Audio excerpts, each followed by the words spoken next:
بسم اللہ الرحمن الرحیم۔ اللہم صلی علی سیدنا و مولانا محمد وعلی آلہ وصحبہ وبارک وسلم۔ عن ابی ذر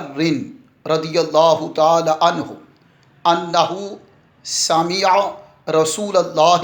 صلی اللہ علیہ وآلہ وسلم یقول من دعا رجلا بالکفر او قال عدو اللہ ولیس کذالک الا حار علیہ رواہ مسلم و احمد علیہ السلام۔ حضرت ابو ذر رضی اللہ تعالی عنہ وہ روایت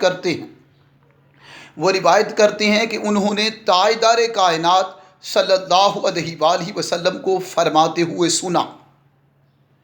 آپ علیہ الصلوۃ والسلام نے فرمایا،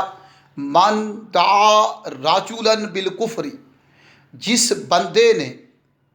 کسی دوسرے کو کافر کہہ کر پکارا، او قالا عدو اللہ، یا اللہ کا دشمن کہہ کر پکارا۔ جس شخص نے کسی دوسرے شخص کو کافر کہہ کر پکارا یا اللہ کا دشمن کہہ کر پکارا، وَلَيْسَ كَذَلِكَ، اور وہ شخص جسے کہا جا رہا ہے کافر یا اللہ کا دشمن، وہ شخص ایسا نہیں ہے، نہ کافر ہے نہ وہ اللہ کا دشمن ہے، تو فرمایا اللہ حار علیہ، تو کہنے والا وہ کافر ہوگا اور وہ اللہ کا دشمن ہوگا۔ یعنی مسلمان کی کتنی حفاظت کی جا رہی ہے، ایک انسان کا مقام نگاہ مصطفیٰ میں کتنا بڑا ہے،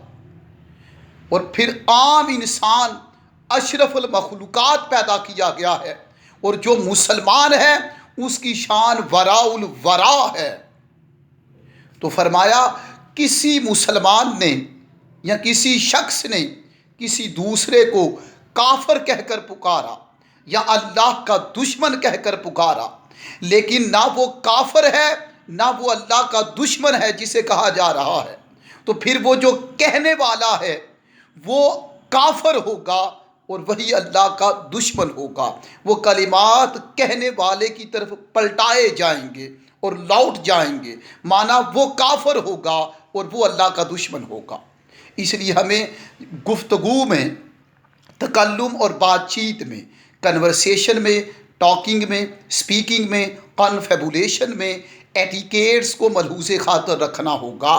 ہماری زبان سے پھول جھرنے چاہیے، ہماری زبان سے پاک، صاف ستھرا اور شفاف کلمات دوسروں کے لیے ادا ہونے چاہیے۔ مسلمان وہ ہے، ایک حدیث پاک میں ہے، من سالم المسلمون من لسانہ و یدیہ، فرمایا مسلمان وہ ہے جس کی زبان اور ہاتھ سے دوسرے مسلمان محفوظ رہیں۔ جس بندے نے، اور پھر یہ بھی حدیث مبارکہ ہے، تاجدار کائنات صلی اللہ علیہ وآلہ وسلم نے فرمایا، جو شخص مجھے زبان کی حفاظت کی ضمانت دے